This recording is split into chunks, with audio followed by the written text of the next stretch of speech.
What's up, everyone? Big Dan here. Happy New Year and all that jazz. Today I want to talk about 2024 and why it was one of the worst years for role-playing games in recent memory. 1 year ago, I was so naive. I really thought 2024 was going to be an awesome year for RPGs. Oh, what a sweet summer child I was. But soon reality smacked me in the face as several of the most anticipated RPGs got pushed into 2025, and the ones that did release ended up being a huge disappointment. Now, before I go on this rant, I want to clarify something. When I'm talking about RPGs, I'm really talking about a specific type of RPG. You know, traditional Western RPGs. Games with customizable characters, lots of player choice and consequence in quests, build variety, etc. Games like Baldur's Gate 3, Mass Effect, Cyberpunk, Fallout, etc. Because 2024 was not a bad year for all types of RPGs. If you're a fan of JRPGs or Souls-likes, then you were eating pretty good in 2024. We had Persona 3 Reload, Metaphor ReFantazio, and Final Fantasy VII Rebirth, which I personally hated, but we're not going to rehash that. Check out my review if you want to see why. Actually, you know what? I am going to rant about Final Fantasy VII Rebirth again. It had some of the worst side content I'd ever experienced in a game, and Square Enix continued the absolute butchering of the story, the original story of Final Fantasy VII, with all sorts of weird multiverse bullshit, like Aerith is still alive, but she's not alive, and Cloud is crazy, and Tifa gets eaten by a whale. I don't know, it was just a complete clusterfuck and mess.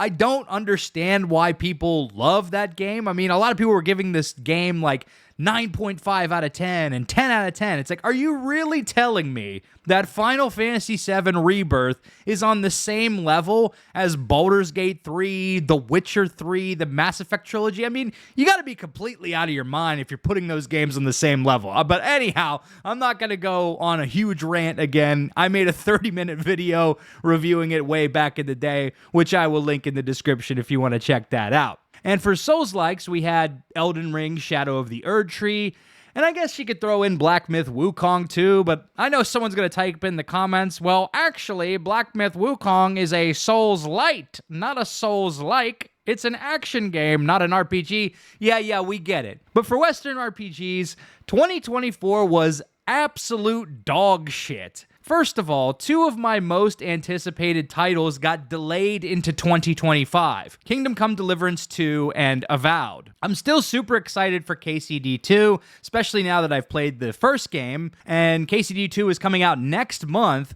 but this title was originally slated for winter 2024. And Avowed, I'm gonna be honest, I'm a little bit worried about this game. The gameplay and art style I've seen so far doesn't really look that great, to be honest. Maybe I'll go more in depth into Avowed in another video, but Avowed was originally supposed to come out in fall 2024, and this is a game I've been looking forward to for quite a long time. And then there's Assassin's Creed Shadows, which is also looking kind of rough, as Ubisoft seems to be teetering on the brink of collapse or restructuring or whatever. Shadows was originally supposed to come out in November, but it got delayed until Valentine's Day of this year. Now, I've always been a fan of the open-world RPG Assassin's Creed games. Yes, they're slop, but they're still pretty enjoyable for me. It's kind of like a guilty pleasure. And so I was actually looking forward to Assassin's Creed Shadows, but so far, the gameplay we've seen is looking kind of rough, and the less said about all the various controversies surrounding the game, like the Torygate thing, the better. So what were we left with in terms of 2024 Western RPGs? Well, we had Dragon's Dogma 2 back in March. Personally, this was my favorite new RPG of 2024. It had really fun combat, and kept me busy for over 100 hours. But it was also kind of a disappointment because I feel that Capcom could have gone so much further with the sequel. They basically ignored every single criticism that players had for the first game and were like, nah, these systems are perfect, and just reproduced them one for one in Dragon's Dogma 2. Plus, the game had a bunch of performance issues on release, not to mention the scummy microtransactions that Capcom snuck into the game at the last minute. But despite my criticisms of Dragon's Dogma 2, the rest of the year was a barren wasteland for RPGs. I mean, DD2 came out 9 months ago at this point. We had the Starfield Shattered Space DLC in September, and oh boy, that was a colossal failure. Many fans were hoping for a Far Harbor type moment from Bethesda, where they would actually address some of the criticisms of the base game and make a phenomenal expansion that kind of like redeemed the game a little bit, much like Far Harbor did with Fallout 4. But instead, we got one of the most half-assed expansions the studio has ever made. Despite a $40 price tag, the campaign was super short and had no significant player choices. I mean, you could kind of side with the main villain, but he would just betray you immediately afterwards and effectively funnel you back into the same ending. Also, there were barely any new weapons and no new companion characters. It was a major step down in quality from any of the other major Bethesda expansions. Shattered Space barely moved the needle on Starfield's overall player count, and basically died within a week. At this point, I just hope Bethesda fully moves on to the Elder Scrolls 6 development because Starfield just sucks, dude. And then we have Dragon Age The Failguard, the highly anticipated sequel to Dragon Age Inquisition that many fans were waiting 10 years for. Dragon Age The Failguard was basically the final nail in the coffin for BioWare's reputation. Despite getting good reviews from mainstream critics, the game was a commercial flop, selling less than a tenth as well as its predecessor, Inquisition. The Failguard basically cast aside all of the core elements that made Dragon Age special. Significant story choices and role-playing options gone. A dark, gritty fantasy tone replaced with a whimsical Disney-esque vibe. Great writing and characters replaced with some of the cringiest and worst writing we've ever seen in AAA RPGs so far.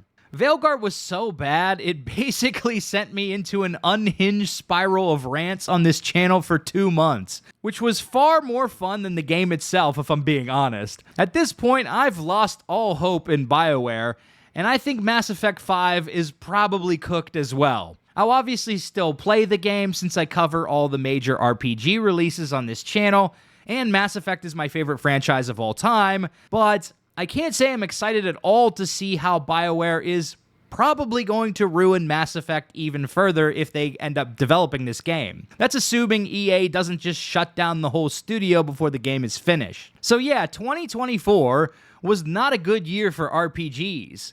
The games that I personally had the most fun playing in 2024 were all released years ago. It's really disappointing too, because in 2023, we were eating so good with Baldur's Gate 3, Hogwarts Legacy, and Cyberpunk Phantom Liberty, not to mention Warhammer 40k Rogue Trader. I really just couldn't have anticipated how bad things would get for RPGs just 1 year later. I mean, I probably spent more time playing a new gacha game, Wuthering Waves, than any of the new RPGs this year, except maybe Dragon's Dogma 2. That's how down bad I've been. It's been dry as a bone out here for RPGs, bro. I hope to God that we get a revival of RPGs in 2025. There are some promising titles on the horizon, like Kingdom Come Deliverance 2, Claire Obscure Expedition 33, maybe Avowed, and The Outer Worlds 2, which just got announced that it's going to be a 2025 release as well. I was very surprised about that. Then we've got The Witcher 4, which probably won't come out in 2025 if I'm being honest. Exodus also looks very promising, but still no word on a release date for that game. But anyhow, that's all I've got for today. It does look like 2025 will probably be a better year for RPGs, and that's all we can hope for. If you like this video, be sure to subscribe to Big Dan Gaming for more RPG videos, rants, and reviews. Big shout out to all the channel members for supporting my content. Until next time, this has been Big Dan. I should go.